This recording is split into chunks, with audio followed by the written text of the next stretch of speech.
everybody, and welcome to Storm Reads, and today I'm going to be doing a recent reads video. In this one, I'm going to be doing 3 middle grade mythology books and everything, so I thought it would be kind of cool to just kind of lump them together into one video. I'm going to start with my favorite to, my least favorite, even though I still liked it. But my favorite one is a reread, and so I want to reread the Percy Jackson series, and so I started with, of course, The Lightning Thief by Rick Riordan.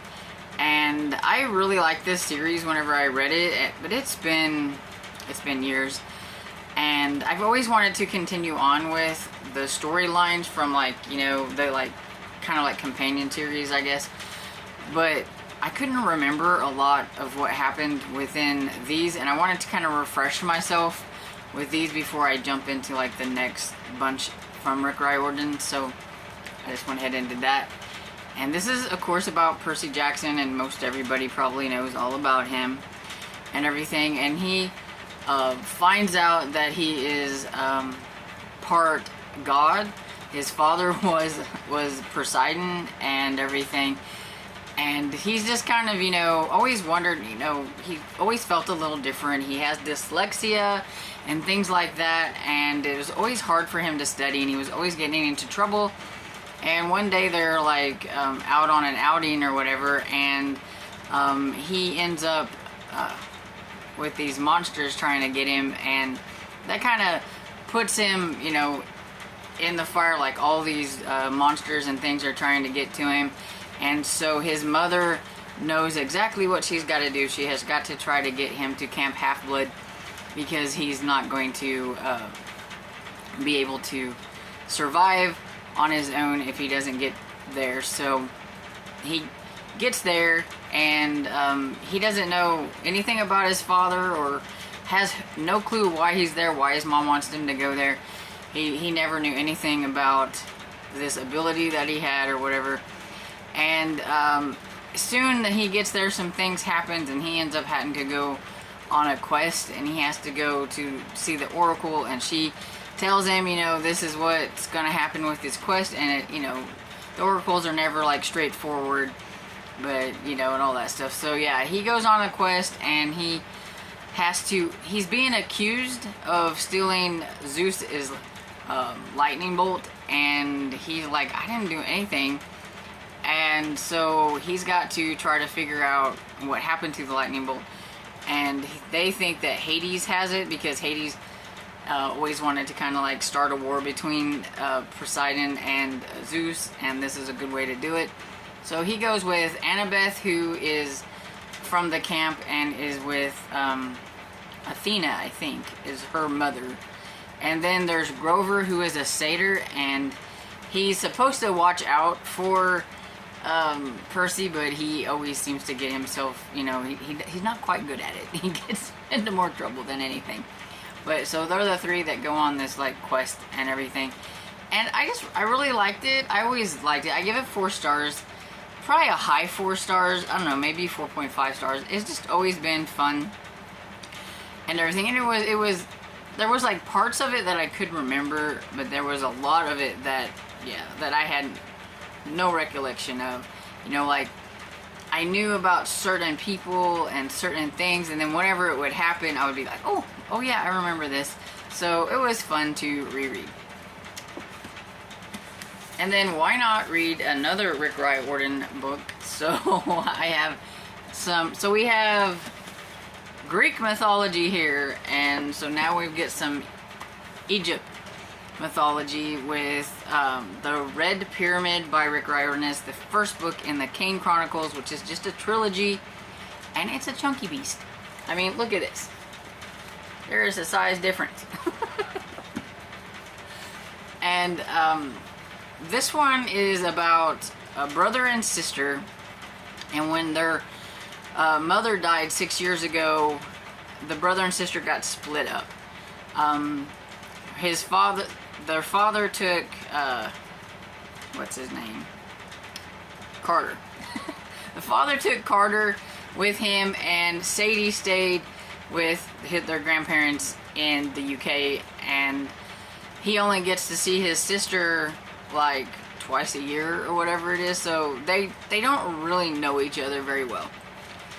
And then something happens at the beginning of this when they're all together. They're both with their father and they're going to this place, and something happens to the father, and then all of a sudden they just get like thrown into this whole world of stuff that they never knew existed.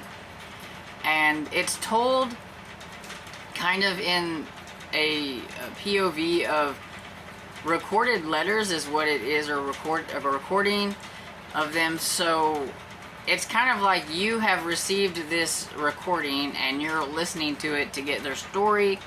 They need you to go to a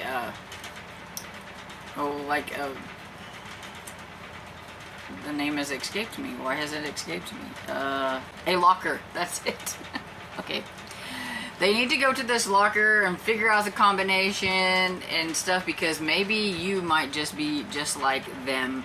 And it's kind of like that kind of thing. And so you get both versions of Sadie's version, and you get Carter's version. And sometimes they interrupt each other. So like, you know, they're like recording it. And it's like, hey, I can say that if I want to. Or, hey, I'm telling this story. Or, you know, things like that.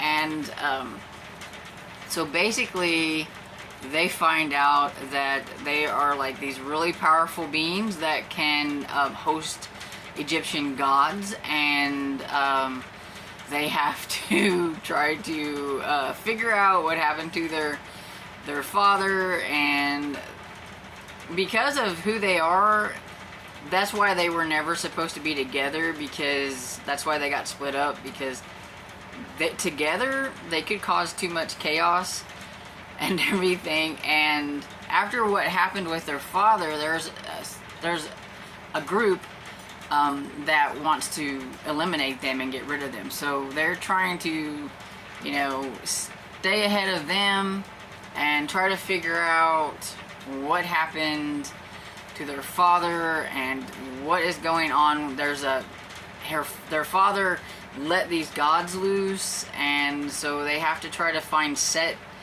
and deal with him before he causes some kind of like mass chaos and all that kind of good stuff. So yeah, it's just, I didn't know a whole lot about Egyptian mythology. I knew a few things, so some of the gods' names and stuff were familiar, while other ones weren't familiar at all.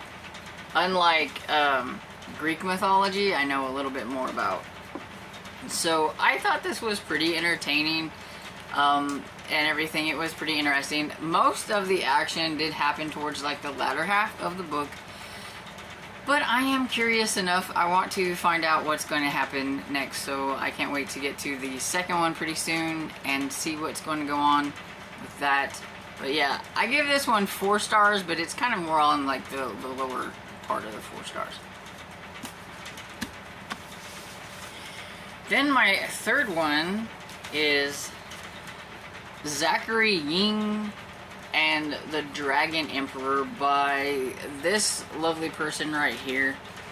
I should have probably tried to look up to see how to say it, but then I probably still wouldn't be able to say it. So we're just gonna go with that.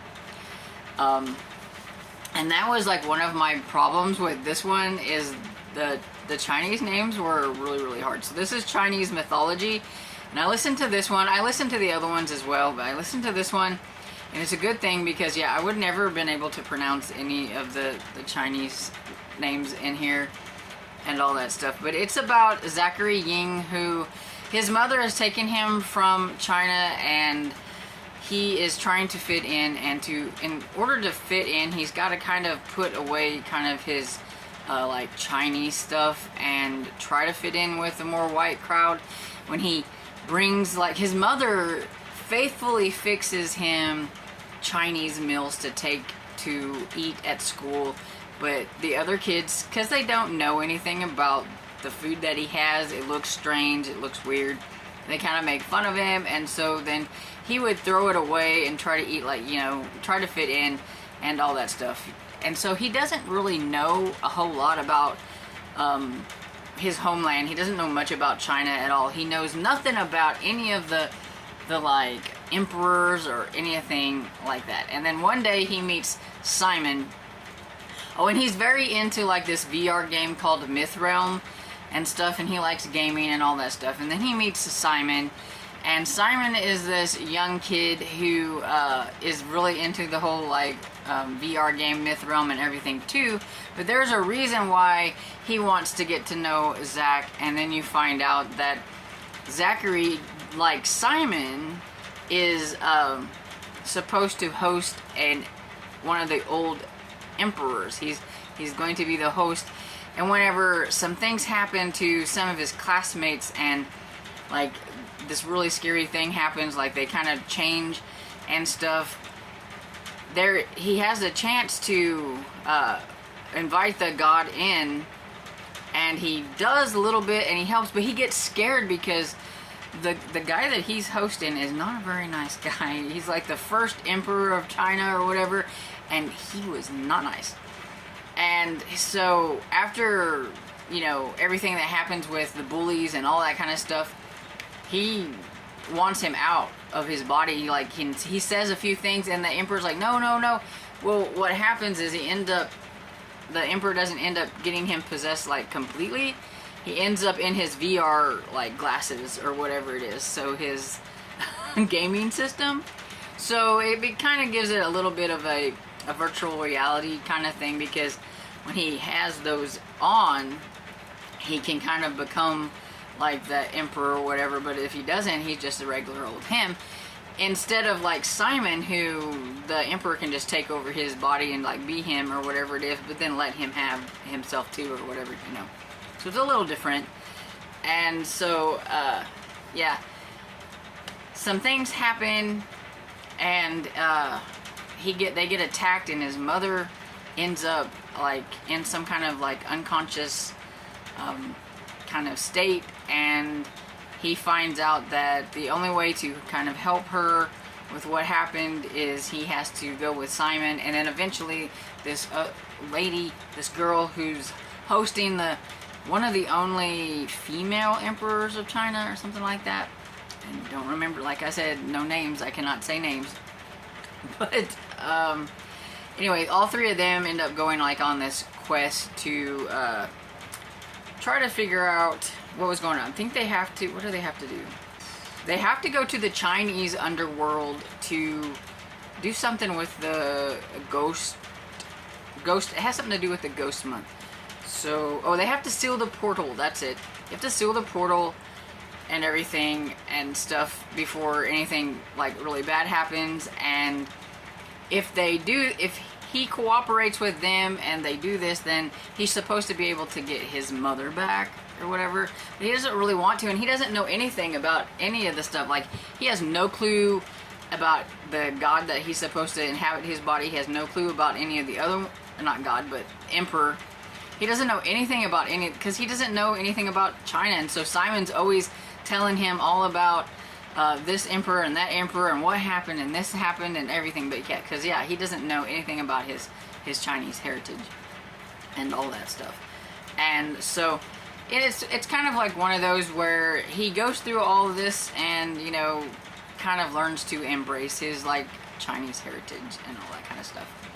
And I thought it was okay.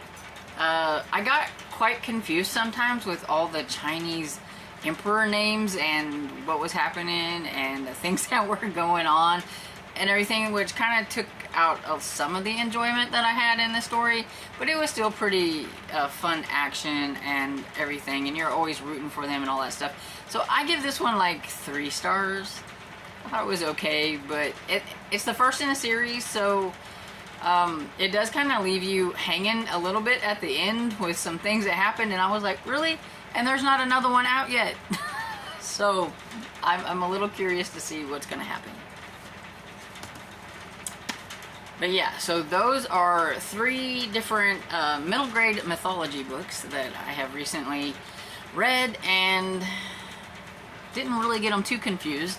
I only said gods instead of emperors once during Zachary Ying, so it wasn't too bad. But yeah, so they were a lot of fun. If you like mythology, you should give them a try.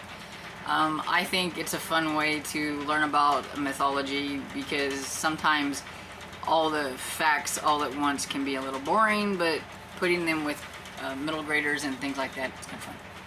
And so have you read any of these? Let me know what you think about them down below. And if you have another favorite mythology book, you can let me know about that. I do know there's more Rick Riordan ones that I haven't got to yet, and a lot more that I know I haven't got to, but I do like to read the mythology middle grade books, so give me your recommendations down below, and I hope you enjoyed this video, and if you did, please give it a thumbs up and subscribe, and I will see you all in the next video. Bye!